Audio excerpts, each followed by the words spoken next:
Hi friends, welcome to my channel. Uttara Karnataka recipe ನೋಡಕತ್ತಂತ ಎಲ್ಲ ನನ್ನ ಅಕ್ಕ ತಂಗಿಯರಿಗೂ ನಿಮ್ಮ ಮನೆ ಮಗಳಾದ ಲಕ್ಷ್ಮಿ ಆರ್ ಮಾಡುವ ನಮಸ್ಕಾರಗಳು ಫ್ರೆಂಡ್ಸ್. ಇವತ್ತಿನ ರೆಸಿಪಿ ಏನು ತೊಗೊಂಬಂದಿನಂದ್ರೆ ಮೆಂತೆ ಸೊಪ್ಪಿನ ಈರುಳ್ಳಿ ಚಟ್ನಿ ಮಾಡೋದು ಹೇಳ್ಕೊಡ್ತೀನಿ, ನೋಡ್ಕೊಂಬನ್ನಿ.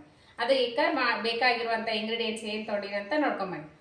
ಮೆಂತೆ ಸೊಪ್ಪು ತೊಗೊಂಡಿದ್ದೀನಿ, ಈರುಳ್ಳಿ ತೊಗೊಂಡಿನಿ ಒಂದು, ಆಮೇಲೆ ಒಂದೆರಡು ಒಗ್ಗರಣೆಗೆ ಒಣಮೆಣಸಿನ್ಕಾಯಿ, ಬೆಳ್ಳುಳ್ಳಿ, ಉದ್ದಿನಬೇಳೆ, ಹುಣಸೆ ಹಣ್ಣು, ಅಚ್ಕಾರದ ಪೌಡ್ರ್, ಇಂಗು, ರುಚಿಗೆ ತಕ್ಕಷ್ಟು ಉಪ್ಪು, ಸ್ವಲ್ಪ ಶುಂಠಿ ಪೇಸ್ಟ್. ಇವಾಗ ಏನು ಮಾಡೋಣ ಅಂದ್ರೆ ಇದು ಇವಾಗ ರುಬ್ಕೋಣ. ಈರುಳ್ಳಿ ಒಂದು ಗಡ್ಡೆ ಈರುಳ್ಳಿ ತೊಗೊಂಡಿನಿ, ಆಮೇಲೆ ಒಂದಿಷ್ಟು ಇದರೊಳಗೆ ಬೆಳ್ಳುಳ್ಳಿ ಹಾಕೋಣ.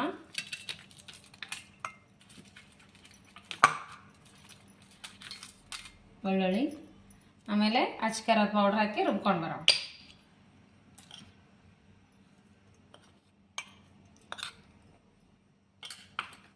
ಹುಣಸೆ ಹಣ್ಣು ಹಾಕಿ ರುಬ್ಬೋಣ. ಒಗ್ಗರಣೆಗೆ ಎಣ್ಣೆ ಹಾಕ್ತಾ ಇದ್ದೀನಿ. ಈಗ ನೋಡ್ರಿ ಜೀರಿಗೆ ಹಾಕ್ತಾ ಇದ್ದೀನಿ, ಸಾಸಿವೆ ಹಾಕೋಣ,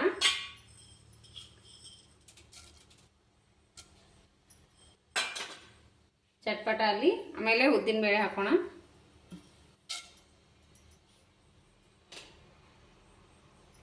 ಚಟ್ಪಟ ಅಲ್ಲಿ ಸ್ವಲ್ಪ ಶುಂಠಿ ಪೇಸ್ಟ್ ಹಾಕ್ತಿದ್ದೀನಿ.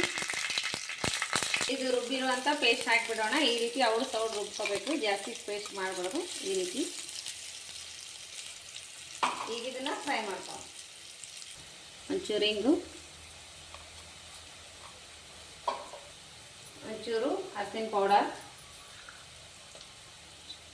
ಒಂಚೂರು ಧನಿಯಾ ಪೌಡರ್,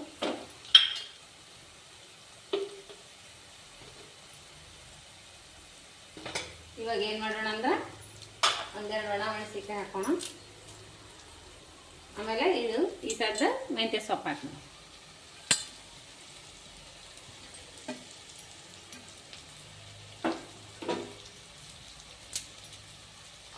ಇವಾಗ ಫ್ರೈ ಮಾಡ್ಕೊಂಡು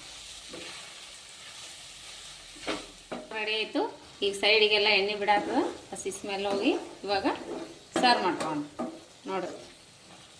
ಬಂದದಂತ ಮೆಂತ್ಯ ಈರುಳ್ಳಿ ಚಟ್ನಿ ಸೂಪರ್ ಆಗಿ ಬಂದದ. ಚಪಾತಿ ಜೊತೆ ಮಸ್ತ್ ಕಾಂಬಿನೇಷನ್ ಮಸ್ತ್ ಆಗ್ಯದ. ನೀವು ಮಾಡ್ಕೊಂಡು ಊಟ ಮಾಡ್ರಿ. ಇಷ್ಟ ಆಗಿತ್ತಂದ್ರೆ ಫ್ರೆಂಡ್ಸ್ ಫ್ಯಾಮ್ಲಿಗೆಲ್ಲ ಶೇರ್ ಮಾಡ್ರಿ. ಸಿಂಪಲ್ ಆದರೂ ಸೂಪರ್ ಆಗ್ಯದ. ಚಟ್ನಿ ಮಾತ್ರ ಸೂಪರ್. ಅನ್ನದ ಜೊತೆ, ದೋಸೆ ಜೊತೆ, ಚಪಾತಿ, ರೊಟ್ಟಿ ಜೊತೆ ಮಸ್ತ್ ಕಾಂಬಿನೇಷನ್ ನೋಡ್ರಿ. ನಾನು ಹೇಗೆ ಕೊಟ್ಟಿನಿ. ನಿಮಗೆ ಇಷ್ಟ ಆಗಿತ್ತಂದ್ರೆ ತಪ್ಪದೆ ಮಾಡೋಣ ಅಂತ ಬನ್ನಿ.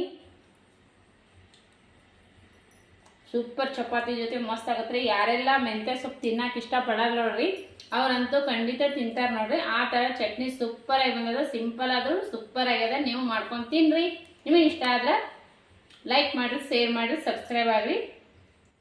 ಮತ್ತೆ ಮುಂದಿನ ರೆಸಿಪಿಯಲ್ಲಿ ಸಿಗೋಣ ಫ್ರೆಂಡ್ಸ್. ಮತ್ತೊಂದು ರೆಸಿಪಿಯಲ್ಲಿ ನಿಮಗೆ ಇಷ್ಟ ಆಗಿತ್ತಂದ್ರೆ ಕಮೆಂಟ್ ಬಾಕ್ಸ್ನಲ್ಲಿ ತಪ್ಪದೇ ತಿಳಿಸ್ರಿ.